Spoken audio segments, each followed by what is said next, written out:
You have nothing worth recording.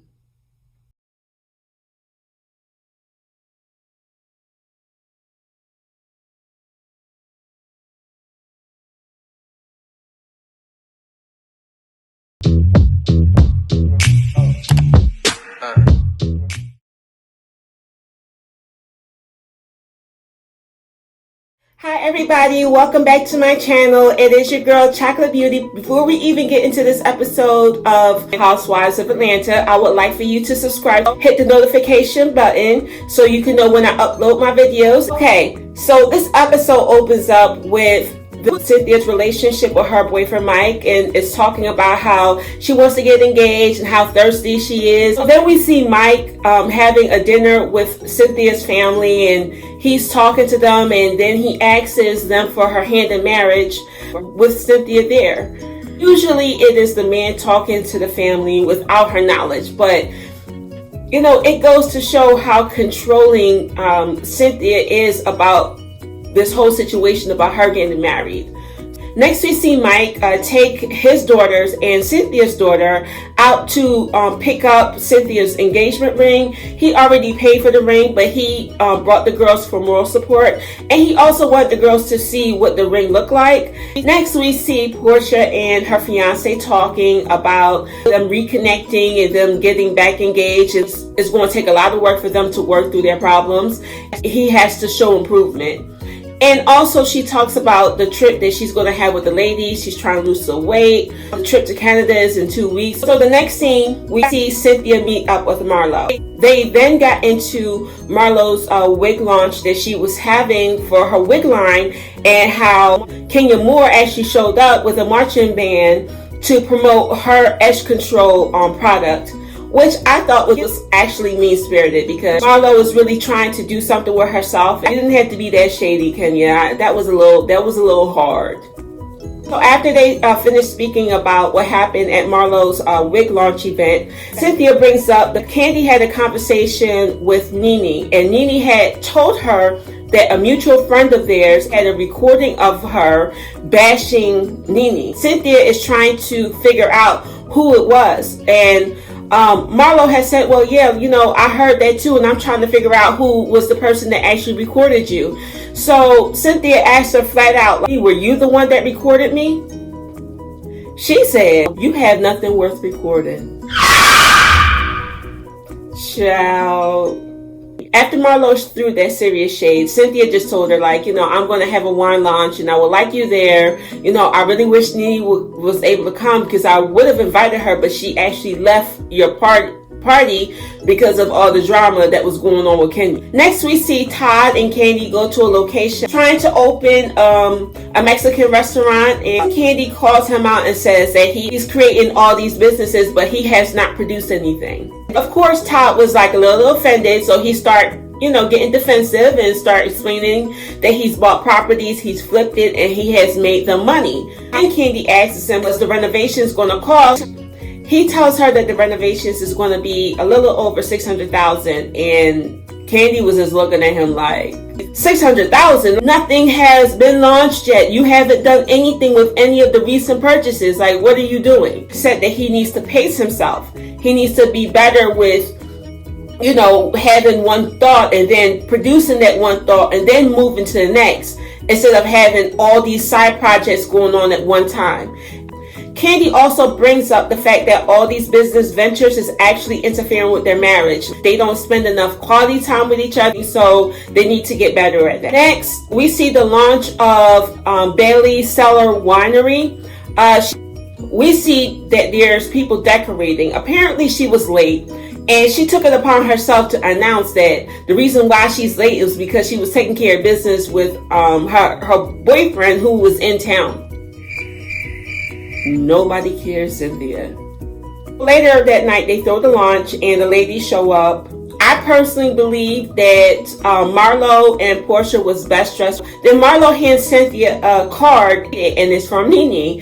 And it was Nene just congratulating her on her recent launch, and how she's sad about the fact that she wasn't there to support her because of everything that they were going through. And she just wanted to remind her friend that she's always been there and she's always supported her. Cynthia gets a little emotional about the letter that Nene sent her because she really does want her friend there, and she feels that the fight that they're having is very small.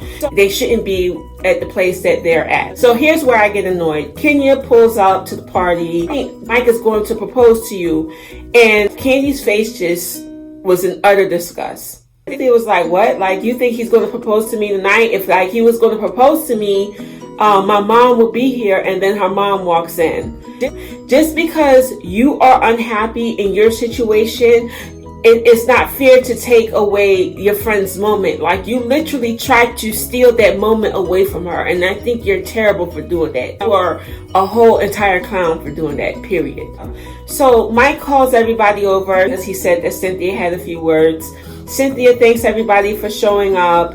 Then Eva comes over and she throws a little light shade at Kenya and was like, do you have anything to announce? Do you have anything to say? I was like, yes, Eva, with the shade, come through. Mike takes the floor and he starts making jokes about proposing. In the middle of his speech, his daughter comes up with a wine bottle and it had a question mark on there, and it was, of course, pop the question.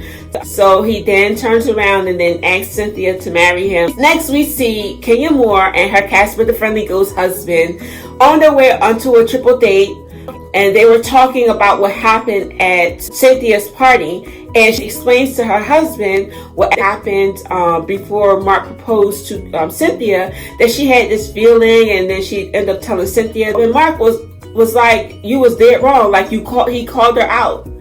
I'm actually happy that he called her out because somebody needs to tell her that she was wrong. Even though Candy was trying to explain to her, like, she was dead wrong for like saying it and ruining the moment. I'm glad that Kenya's husband actually held her accountable.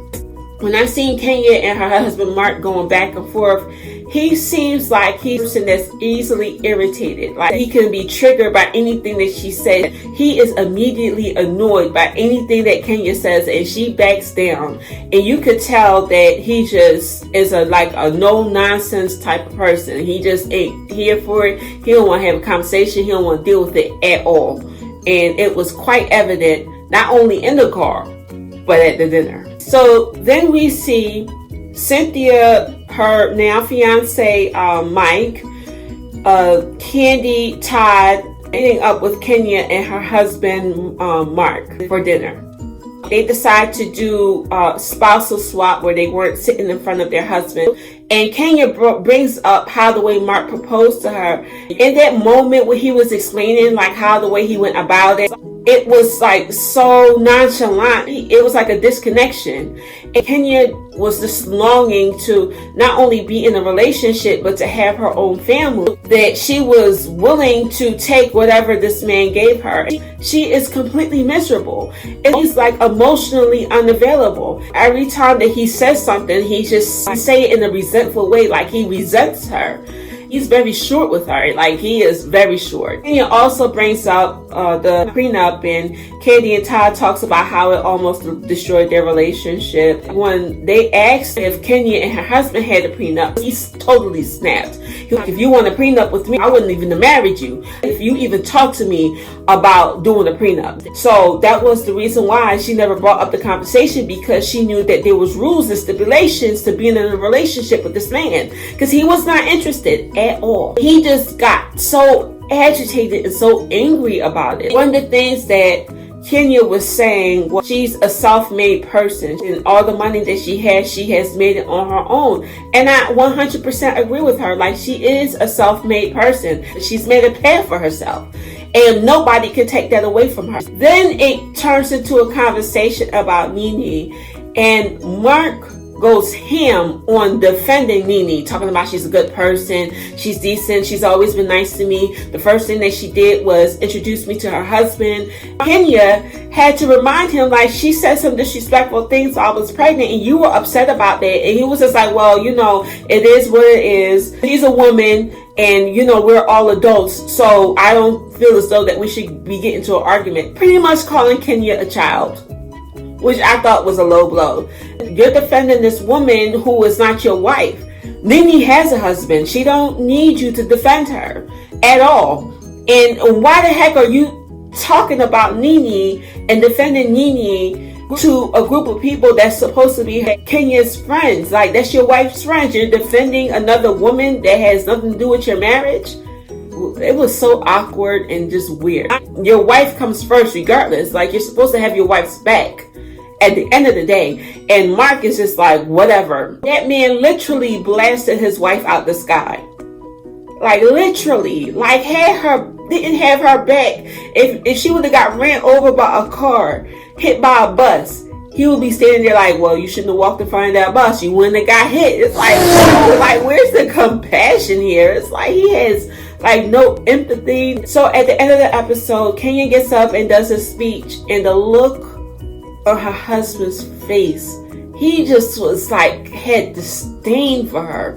First of all, I think he was angry at the fact that she brought up some issues, some private, deep issues that she should have thought about before she married him. And she brought it up to a group of people, and it just really annoyed him. I don't know if Kenya is trying to make him out to look like the bad guy. He's unafraid and unapologetically him. So he's going to tell you how he feels, and he's going to show you how he feels regardless of how the way it looks. So I was just like confused on why, she brought this stuff up, but he looked like he hated her guts. And then the episode cuts. Overall, this episode, a roller coaster of emotions. I was happy, then I wasn't. I was annoyed with Kenya, and then by the end of the episode, I felt bad for Kenya. It was just a lot going on. It's like, whoa, I didn't think that I would end this video with me defending her. Her husband is I don't know, unreal, but she has to take responsibility for marrying him, because I'm pretty sure he showed her signs. She said that she's submissive and passive when it comes to her husband. So she signed up for that. I was happy with Cynthia and how she got engaged to Mike. She got what she wanted, even though she comes across really controlling.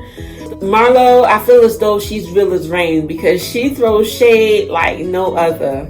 She threw the biggest shade of this episode. I was happy with the episode because it gave me a range of emotions. Alright, you guys, it's your girl Chocolate Beauty. It's been fun. Hopefully I'll see you next week. Ciao.